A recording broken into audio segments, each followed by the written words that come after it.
여러분, 누군가의 잔치에 초대를 받아서 정말 그곳에서 기쁨을 누린 적이 있으신가요? 음식을 먹고 차를 마시며 사랑하는 사람들과 교제를 나눌 수 있다면 우리는 그곳에서 위로와 격려를 받기도 하고 새로운 힘과 에너지를 충전할 것입니다. 누군가가 잔치를 세심하게 준비하고 초대장을 정성껏 만들어서 보내주어서 정말 우리를 배려하는 마음으로 그렇게 우리를 초대했다면 그 자리에 꼭 가고 싶은 그러한 마음이 들 것입니다. 누군가를 초대하거나 누군가에게 초대를 받는 것은 그것은 초대받아 누리는 그 현장에서 자기의 어떤 정체성이나 자기의 위치, 여러 사람들과의 관계 속에서 자기의 위치를 확인하는 일이기도 합니다. 보통 그래서 주인이 초대를 할 때에는 자기 명성에 걸맞는, 자기 명성에 어울릴 만한 그런 사람들을 초대하는 경우가 상당히 많습니다. 우리 초등학교 어린아이들도 그런 것 같아요. 어린아이들이 가장 중요하게 생각하는 것 중에 하나가 바로 생일 잔치입니다. 그래서 이 자기 생일에 초대할 아이들을 오래전부터 이렇게 생각해 두는 경우가 많습니다. 자기랑 친하거나 아니면 그 반에서 인기가 많거나 공부를 잘하거나 그래서 소위 이제 인싸라고 하는 그런 친구들을 초대하고 싶어 하고 또 그런 자리에 친구들이 함께 생일 잔치에 가는 것을 아이들 입장에서는 또 굉장한 영광으로 생각하는 그런 일들을 종종 본 적이 있습니다. 오늘 본문에도 보면 예수님께서 바리새인의 집에 초대를 받아서 함께 식사를 나누는 그러한 장면이 나옵니다. 오늘 본문의 배경이 되는 그 누가복음 14장 1절 말씀에 보면 예수님께서 그 바리새인, 집주인 바리새인 지도자라고 하는 사람의 집에 초대를 받아서 가셨는데 거기에 이제 그 바리새인 지도자니까 제가 볼 때는 이제 종교 지도자들 중에서도 좀 명성 있는 사람들이 그 자리에 많이 좀 초대된 것으로 보여집니다. 그런데 이 초대를 받은 사람들이 서로 상석에 앉으려고 하는 겁니다. 그런 모습을 보면서 예수님께서 이런 말씀을 하십니다. 잔치의 청함을 받았을 때에 겸손하게 끝에 가서 앉으라는 것입니다. 그래서 우리 교인들도 이걸 잘 실천하고 계시는 것 같아요. 예배 자리에 나올 때 앞자리 상석은 많이 비어 있는데 알아서들 저기 말석에 끝자리에 가서 앉아 계시는 걸 보면 성경을 잘 이해하고 있다라는 생각이 듭니다. 또 이럴 때 자기를 스스로 높이는 사람은 결국 낮아짐을 경험하고 또 스스로 겸손하게 자기를 낮추는 사람은 주인의 배려 속에서 높아짐과 영광을 경험하게 될 것이다. 그렇게 이야기를 하는데 그 사람의 높아짐과 낮아짐은 주인이 판단할 것이지 본인이 판단해서 결정할 문제가 아니라고 하는 그런 의미도 담겨 있고요. 그 다음에 예수님께서 잔치를 베푼 그 주인에게는 이런 말씀하셨습니다. 잔치를 베풀 때 이렇게 명성이 대단하고 화려한 사람들만 초청하지 말고 그렇지 않은 사람들, 다시 이 주인의 은혜를 되갚을 수 없는 그런 사람들을 청하라고 이야기합니다.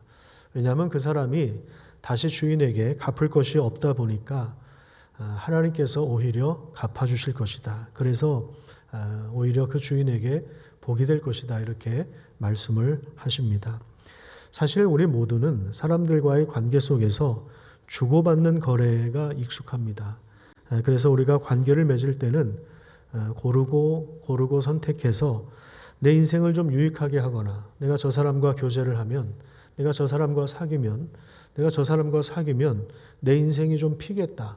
이런 사람을 만나서 사실은 우리가 선택을 하는 거죠.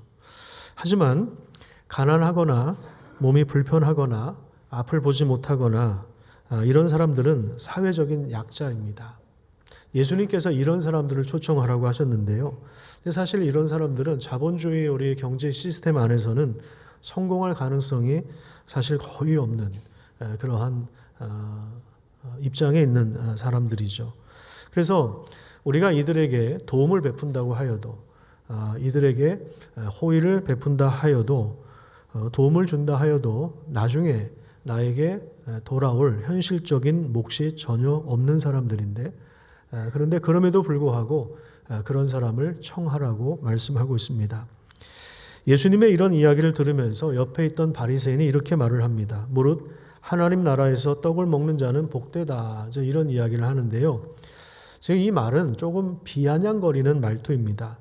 지금 본문 누가복음 14장 1절 말씀에 보면 이들은 예수님을 엿보고 있었습니다. 여전히 예수님에 대해서 불편한 태도를 가지고 있었어요. 부정적인 태도를 가지고 있었습니다. 뭐 하나 이렇게 꼬투리 잡으려고 엿보고 있었던 사람들인데, 그 중에 한 사람 바리새인도 예수님이 하신 그 말씀을 들으면서 약간 좀 이렇게 비아냥거리면서 아이고 하나님 나라 잔치에서 떡 먹는 사람 복이 있겠네요. 뭐 이런 식으로 이런 식의 반응을 보이는 겁니다. 이 말에 대해서 예수님께서 들려주신 한 비유의 말씀이 바로 오늘 본문 말씀입니다. 16절과 17절 말씀에 보시면요, 어떤 사람이 큰 잔치를 베풀었다고 이야기합니다. 큰 잔치를 베푼 것으로 봐서 이 사람의 명성이 굉장히 크다는 것을 알 수 있습니다. 이 당시에 그 집주인이 큰 잔치를 베풀고 초청을 하는데, 이 초청은 두 가지 단계로 진행이 됩니다. 첫 번째 단계는 우선 초청을 알리는 거겠죠. 장소와 시간을 공지했을 겁니다. 이 단계에서는 참석자의 수를 파악합니다. 그리고 그 사람에 맞게 음식을 준비합니다. 그리고 두 번째 단계는 어떤 단계입니까? 이제 드디어 그 잔칫날이 되면 실제로 잔치가 준비되었기 때문에 이제 종들을 보내서, 아마 종들을 그냥 보내지 않았겠죠. 의전 차량, 우리 교회에도 이 의전 차량 사업을 하시는 분이 계시거든요. 그래서 공항에서 픽업을 해서 뭐 호텔로 데려다 주기도 하고 이제 이런 일을 하세요. 언제 보니까 BTS도 태우기도 하고, 또 뭐 스테판 커리라고 하는 NBA 농구 유명한 선수를 태우기도 하고 뭐 그러셨더라고요. 저도 한번 타보고 싶은 마음은 있는데, 그러니까 이 종을 보낼 때 뭐 그냥 뭐 대충 보낸 것이 아니라 의전 차량을 보내서 같이 이제 모시고 오려고 하는 겁니다. 이제 그런 상황, 이게 이제 두 번째 단계입니다. 17절을 한번 볼까요? 거기 보시면 종을 보내어 이르되, 이 말은 이제 잔치가 다 준비되었다는 말이에요. 그래서 이제 그 초대 손님을 모시고 오면 되는 그런 절차만 남은 상황입니다. 자, 그런데 전혀 예상하지 못했던 그런 일들이 일어납니다. 자, 무슨 일이 일어났는지 한번 18절부터 20절까지 같이 한번 읽어보도록 하겠습니다. 시작. 다 일치하게 사양하여 한 사람은 이르되 나는 밭을 샀음에 아무래도 나가 보아야 하겠으니 청컨대 나를 양해하도록 하라 하고, 또 한 사람은 이르되 나는 소 5겨리를 샀음에 시험하러 가니 근데 나를 양해하도록 하라 하고, 또 한 사람은 이르되 나는 장가 들었으니 그러므로 가지 못하겠노라 하는지라. 그래요. 잔치가 이제 준비가 되었고 시작하려고 하는데, 그때에 모두가 거절하는 그런 상황이 벌어진 겁니다. 물론 서로 짜고 한 것은 아닙니다. 여기 보니까 각자의 상황이 있고 그리고 이유가 다 있습니다. 어떤 사람은 밭을 샀다고 이야기합니다. 부동산을 계약해서 뭐 잔금도 치러야 되고 도장도 찍어야 되고 하니까, 또 그 땅에 뭐 건물을 어떻게 세울지 사업 구상도 해야 되니까 내가 나가봐야 된다. 그렇게 하고서 잔치에 못 가겠다. 그렇게 이야기를 합니다. 어떤 사람은 소 5겨리를 샀다고 이야기합니다.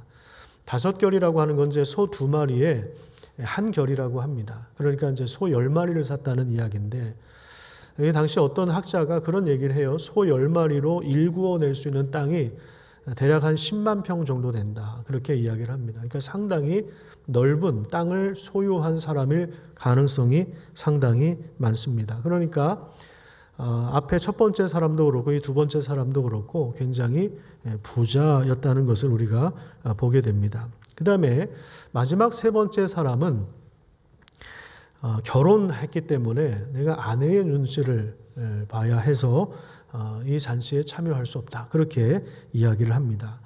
여러분 사실 결혼식이라고 하는 것이 갑자기 잡을 수는 없잖아요. 그죠?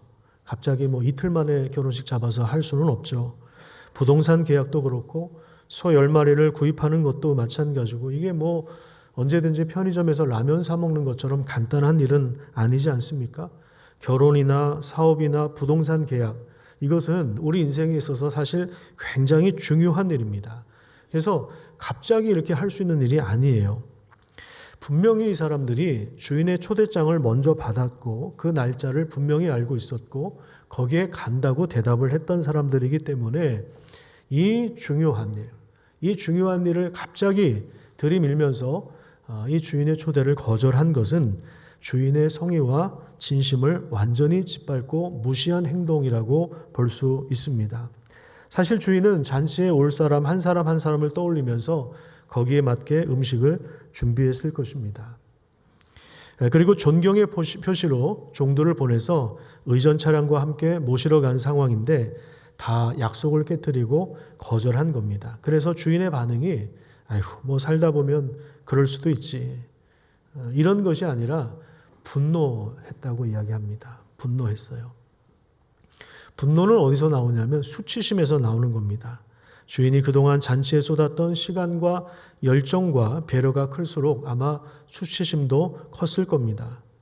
자, 그럼 이제 잔치는 다 준비되었고 오기로 한 날 다 오지 못하는 상황에서 주인은 어떻게 했을까요? 이 잔치를 취소했을까요? 아니면 연기했을까요? 여기 또 놀라운 반전의 이야기가 나오는데요. 주인이 종들에게 다시 명령하는 내용이 나옵니다. 21절부터 23절 말씀을 우리 같이 읽어보도록 하겠습니다. 시작. 종이 돌아와 주인에게 그대로 고하니 이에 집 주인이 노하여 그 종에게 이르되 빨리 시내의 거리와 골목으로 나가서 가난한 자들과 몸 불편한 자들과 맹인들과 저는 자들을 데려오라 하니라. 종이 이르되 주인이여 명하신 대로 하였으되 아직도 자리가 있나이다. 주인이 종에게 이르되 길과 산울타리가로 나가서 사람을 강권하여 데려다가 내 집을 채우라. 그러니까 처음에 초대되었던 사람들과는 전혀 다른 부류의 사람들을 초청합니다. 그 사람들이 누구냐면 바로 가난한 자들이고 다리를 저는 사람들이고 몸이 불편한 사람들이고 앞을 보지 못하는 사람들입니다. 그들을 초청했는데 종들이 그래요. 아직도 자리가 남았습니다. 그러니까 주인이 뭐라고 이야기하냐면 길과 산울타리가로 가서 사람들을 강권하여 데려다가 내 집을 채우라 이렇게 이야기를 합니다. 여기서 이제 울타리를 넘는다고 하는 것은 도시 바깥에 사는 이스라엘 경계 바깥의 사람들, 즉 이방인들도 그 초대의 대상이 되었다는 것을 의미합니다. 그리고 여기 또 우리가 오해하는 말씀 중에 하나가 강권하여 내 집을 채우라라고 하는 이 말씀은 무례하게 어떻게 해서든지 강압적으로 수단과 방법을 가리지 말고 데려오라 그런 말이 아니라 간곡하게 권하라고 하는 그런 말입니다. 사실 지금 이 사람들은 주인의 이런 엄청난 큰 잔치에 초청받은 경험이 한 번도 없었던 사람들입니다. 가난한 사람들, 병이 깊은 사람들, 공동체 밖에 있었던 사람들, 눈을 뜨지 못하는 사람들, 이런 사람들은 계속해서 비참한 삶을 살 수밖에 없는 소외된 사람들입니다. 특별히 그 당시에 로마 권력 앞에서 또 종교 지도자들 앞에서 종교 기득권층들에 의해서 계속해서 억눌리고 짓밟히고 무력한 삶을 살 수밖에 없는 그런 사람들이죠. 그들에게는 넘을 수 없는 벽이 있습니다.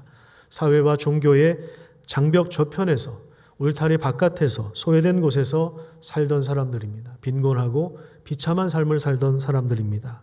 그래서 주인은 이들이 초청되어서 꼭 올 수 있도록 종들에게 부탁해서 더 세심하게 그들을 간곡하게 권해서 꼭 올 수 있도록 그렇게 이야기를 했던 것입니다. 지금 예수님께서 말씀하신 이 비유는 바로 하나님 나라의 잔치를 말하는 것입니다. 여러분, 이 잔치에 실제로 들어가는 사람들은 누구이고, 그리고 이 초대에 거절한 사람들, 부동산 문제로, 결혼 문제로, 사업상의 문제로, 자기 바쁘다는 핑계로 거절한 사람들은 누구입니까? 누가복음 13장 34절에 보면 예수님이 탄식하면서 이런 말씀을 하십니다. 예루살렘아 예루살렘아 선지자들을 죽이고 내게 파송된 자들을 돌로 치는 자여, 암탉이 제 새끼를 날개 아래 모음같이 내가 너희의 자녀를 모으려 한 일이 몇 번이냐. 그러나 너희가 원하지 않았다. 이렇게 말씀하고 있습니다. 하나님이 먼저 부르신 사람들, 하나님 나라 잔치에 먼저 참여시키려고 했던 사람들은 바로 이스라엘 백성들입니다. 그들은 먼저 율법을 받은 사람들이고 하나님에 의해서 먼저 부르심을 받은 사람들이에요. 하나님은 그들을 제사장 나라로 삼아서 그들을 복되게 하실 뿐만 아니라 그들을 통해서 세계 모든 나라와 민족을 축복하기를 원하셨습니다. 그래서 그 일들을 위해서 그들에게 계속 꿈을 주시고 비전을 주시고 그것을 선지자들을 통해서 부지런히 여러 모양으로 말씀하셨습니다. 그런데 이스라엘 사람들은, 유대인들은 말씀을 계속해서 짓밟고 거부합니다. 말씀만 뭉갠 것이 아니라 그 메신저, 말씀을 전하는 선지자들을 죽여버립니다. 박해하고 핍박하고 모욕하고 비아냥거리고 그리고 죽여버립니다. 그래서 예수님께서 결국에 화를 선포하신데 35절에 보면 너희 집이 황폐하여 버림받으리라 이렇게 말씀하십니다.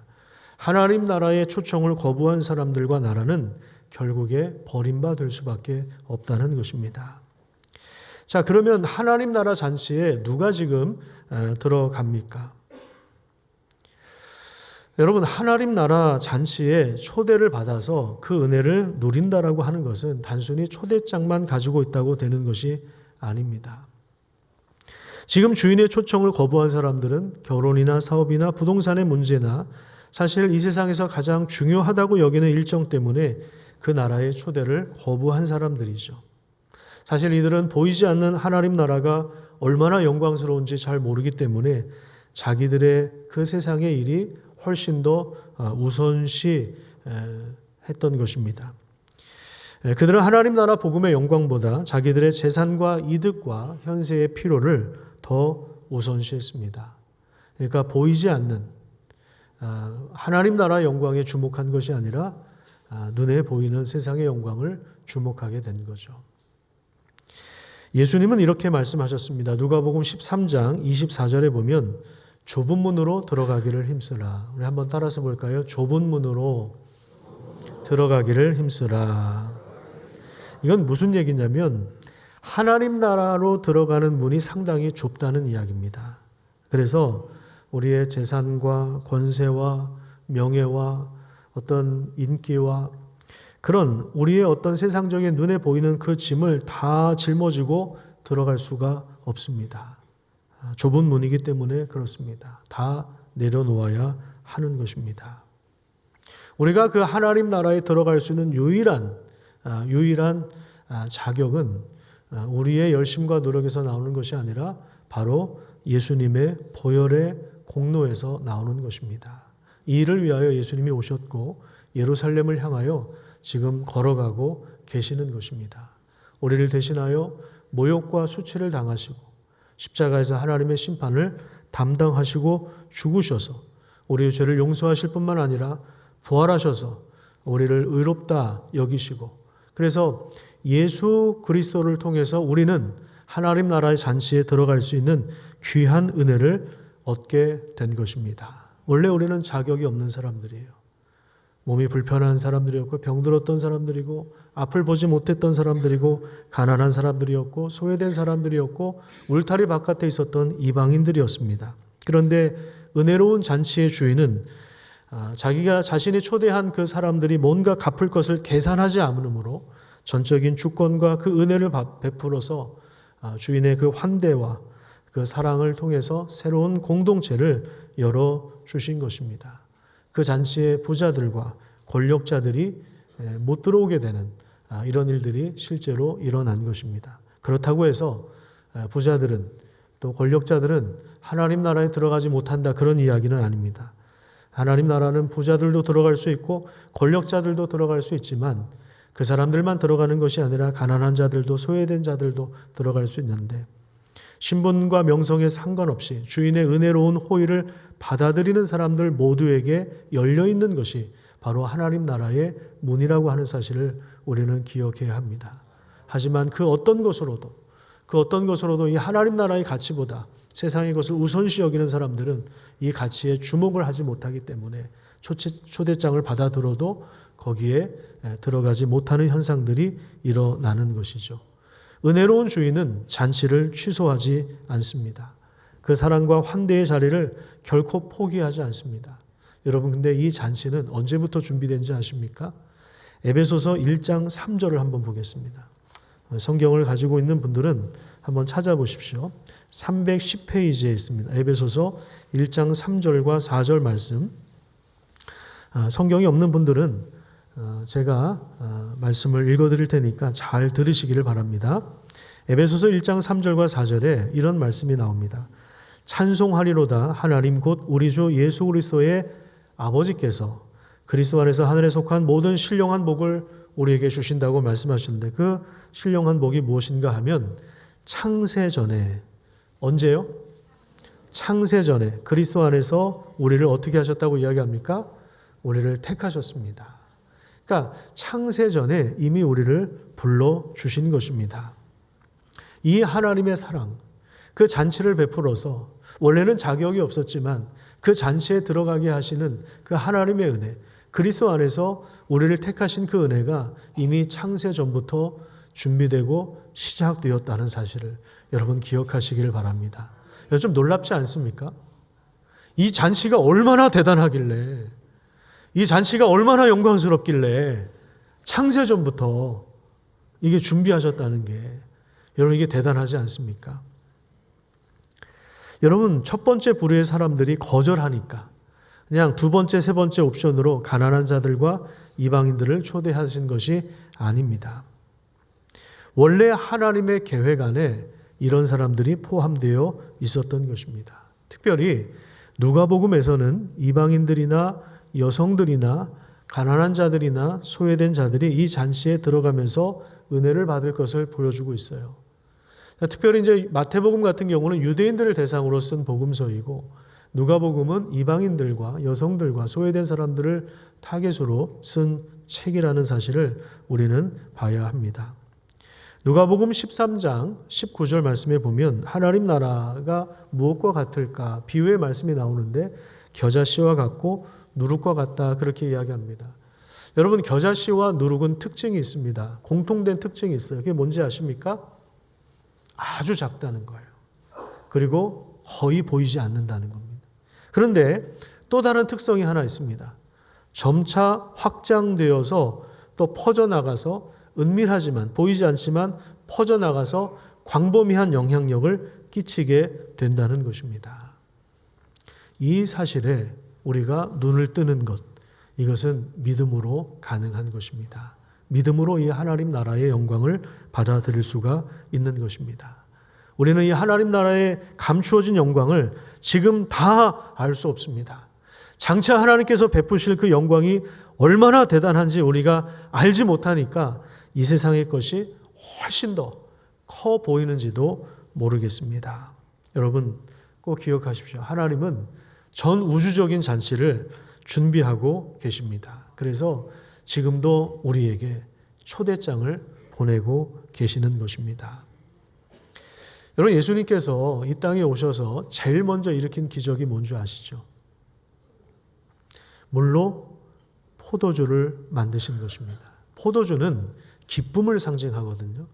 근데 이 만드신, 이 기적을 일으킨 장소가 어디입니까? 바로 결혼 잔치였습니다. 결혼 잔치의 흥겨움이 계속해서 깨어지지 않도록, 유지되도록 예수님은 포도주를 만드신 것입니다. 결혼 잔치의 기쁨을 하나님 나라 기쁨으로 연결시켜 주신 것입니다.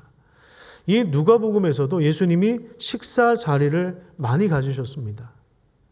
그래서 하나님 나라의 풍성한 식탁 교제, 우주 만물을 창조하신 주인이 준비하고 있는 하나님 나라의 잔치를 연결하여서 설명하고 있는 것입니다. 그리고 성경의 마지막 책인 요한계시록 19장 9절에 보면 어린 양의 혼인잔치의 청함을 받는 자들은 복이 있다고 말씀하고 있습니다. 한번 따라서 볼까요? 어린 양의 혼인잔치. 그 어린 양이 누구십니까? 바로 예수님이십니다. 그분이 만왕의 왕으로 그 하나님 나라의 권세와 능력을 가지고 다시 오실 것입니다. 그래서 교회를 예수님의 신부라고 이야기하는 이유가 여기에 있는 겁니다. 그래서 교회가 지금 어떤 상황이냐면 그 영광스러운 만왕의 왕이신 신랑 되신 예수님을 맞이하기 위하여 교회는 지금 단장하고 있는 것입니다. 결혼식을 앞두고 신부가 단장을 하잖아요. 그렇죠? 어떻게 단장하죠? 살도 빼고 또 예쁜 드레스도 구하고 또 화장도 하고 미용도 하고 그러면서 자신을 단장하잖아요. 그렇죠? 그런 것처럼 우리가 이 세상에 사는 이유는 단장하는 거예요. 화장을 잘하시라는 그런 얘기가 아니고요. 화장도 물론 잘하셔야 되겠지만 우리의 죄를 씻어주셨고 그리고 다시 오실 주님이 그리고 다시 오실 주님 그분을 우리가 소망하면서 거룩함으로 단장해 나가는 것입니다. 그것이 우리 교회가 가진 자랑이며 영광이며 기대이며 소망입니다. 원래 우리는 그 잔치에 청함을 받을 수 있는 사람들이 아니에요. 그런데 마지막 때에 그 잔치에 우리가 초대를 받은 사람들입니다. 여러분 이 초청장을 가지고 계십니까? 실제로 그 나라에 들어와 계십니까? 그렇다면 그것은 우리의 공로가 아닙니다. 예수님 때문에 그 나라에 들어갈 자격을 우리에게 허락해 주신 것입니다. 그래서 지금 우리가 드리는 예배도 마찬가지고 또 우리 예배 후에 식사를 하고 가시는 분들도 계시는데요. 우리가 이 성도들끼리 함께 교제하는 것도 그렇고 식사하는 것도 그렇고 이것은요. 장차 하나님 나라에서 성대하게 베푸실 그 만왕의 왕이 차려주신 그 왕의 잔치에 참여하기 전에 예행 연습을 하는 것입니다. 맛보기. 이 잔치의 그 기쁨, 하나님 나라의 기쁨을 지금 여기서부터 누릴 수 있도록 우리에게 은혜를 베풀어 주신 것입니다. 여러분 그리고 이 잔치에 또 주변의 이웃들을 초대하도록 하나님이 우리를 먼저 부르셨습니다. 우리를 통해서 이 잔치를 알지 못하는 이들에게 강권하여 내 집을 채우라. 이것은 어거지로 억지로 강제로 협박해서 하라 뭐 그런 얘기가 아니라 간곡하게 권하라고 하는 것입니다. 이 잔치의 성격이 무엇인지 알려주고 이 잔치를 준비하신 그 왕이 어떤 분이신지를 알려주고 그분의 성품을 알려주고 그래서 전도라고 하는 것은 사실 그 사람을 최고로 사랑하는 것입니다. 그래서 우리가 사랑하는 사람에게는 가장 귀한 것을 주려고 하잖아요. 그렇죠? 하나님도 우리에게 가장 귀한 것을 주셨습니다. 바로 그 아들의 생명을 주셨습니다. 그 사랑을 받은 우리가 그 사랑을 나누는 것, 이것이 바로 전도입니다. 전도는 영업이 아닙니다. 꼬시고 이렇게 꼬셔가지고 그거는 우리 주인을 잘 모르는 행동입니다. 우리 주인이 그렇게 값싸게 우리를 부르시지 않았습니다.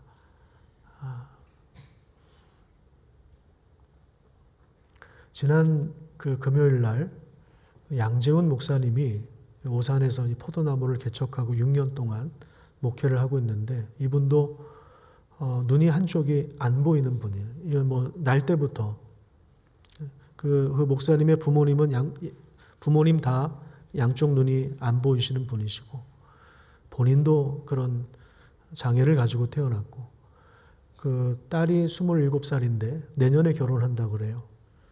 근데 그 딸도 동일하게 이 유전이 계속 되니까. 근데 이제 이 목사님 또 걱정이 되는 거예요. 내년에 결혼해서 애를 낳으면 또 그럴 걱정이 되는 거예요.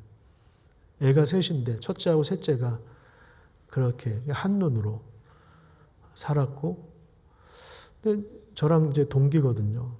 근데 학부 시절에 굉장히 씩씩했어요. 뭐 그런 어려움이 있었는지 몰랐어요. 중학교 때 부모님이 이혼을 하셨대요. 한참 예민한 시기에. 그러니까 가정적으로 보면은 완전히 끼어진 가정에서 자랐습니다. 지금도 한쪽 눈이 안 보입니다. 한눈으로 모든 것을 합니다.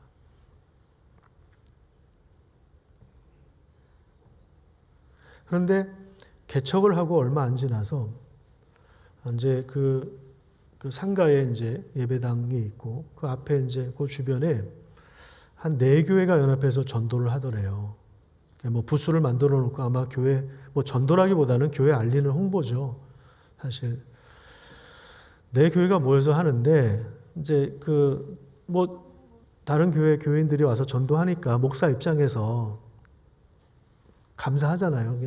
하는데 뭐 차를 줬나 하여튼 목사님을 불러 세워 목사님인 줄 모르고 아이고 뭐 차를 주면서 교회 다니시냐고. 여기 앞에는 포도나무 교회 다닌다고 그랬대요. 그러니까 아니 멀쩡하게 생긴 분이 뭐 그런 교회 다니냐 뭐 이렇게 얘기했대. 그러니까 상가 교회가 그러니까 무시했던 모양이에요. 그러니까 저 같으면 상처를 받았을 것 같은데 목사님이 상처도 안 받아. 아마 다른 교회 권사님이었던 것 같아요. 근데 권사님, 나 이 교회 목사인데 교회에서 그렇게 가르치셨냐? 이게 전도냐? 다른 교회 무시하고 자기 교회를 끌어들이려고 영업하는 게 전도냐? 그런 얘기를 했다고 하더라고요. 제가 친구 하나는 잘 둔 것 같습니다. 저도 가끔 잡히거든요. 지나가다 보면. 예수를 안 믿게 생겼는지 저를 잡아요. 잡고 제가 그때 저한테 뭐라 그러시냐면 사랑한대요, 저를. 그러면서 전도용품을 주시더라고요. 아니 언제 내가 누군지 알고 나를 사랑해. 우리 아내한테 일릴까 하다가 이러진 않았는데 이게 영업 멘트죠, 사실. 아니 뭘 안다고 사랑합니까? 그런 사람들은 전도하면 안 될 것 같아요. 아니 어딜 봐도 목사처럼 생겼는데 그걸 또 못 알아보고 뭔 전도를 한다고. 사실 전도 아니죠. 그냥 홍보하는 건데 전도는 영업이 아닙니다. 여러분 우리 4월 20날 부활주일이거든요. 그때 우리 이웃과 함께하는 부활주일로 지켰으면 좋겠습니다. 그래서 여러분들의 이웃을 좀 초대하면 좋겠어요. 그런데 정말 그 사람을 사랑하는 마음이었으면 좋겠습니다. 사랑하는데 좀 예수님의 부활을 모르면 일평생 죽음에 매여서 얽매일 수밖에 없거든요. 그런 마음으로 우리가 주보에 아마 작정서도 있을 거예요. 그러면 거기에 이름도 적고 그렇게 해서 그분들을 위해서 기도하고 교회가 함께 기도하고 그래서 그분들이 초청이 돼서 모르겠어요. 하나님의 은혜를 받아들일지는 또 그거는 하나님과 그 사람의 문제죠. 그거는 본인의 결단이 있어야 되는 부분인데 우리가 초청하는 것까지는 할 수 있지 않겠습니까? 그래서 그분들을 세심하게 배려해서 우리 주인이신 또 우리 만왕의 왕이신 하나님의 성품을 잘 드러내는 그런 귀한 날이 되기를 간절히 축복합니다.